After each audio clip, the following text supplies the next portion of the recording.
Ano ang Philippines longest highway? Philippine longest highway.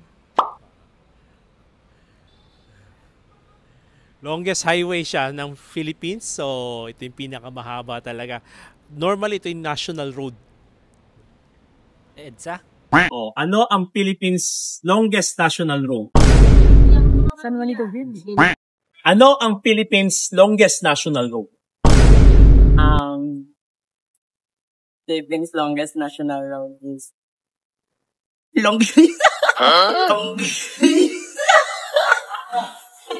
Ginagawa mo! Ano ang Philippines longest national road? Ano? San Juanico Road? Ano ang Philippines longest national road? Philippines longest national road? Sabi mo po, ano yun? Ano pa yun? Philippine Pan Highway?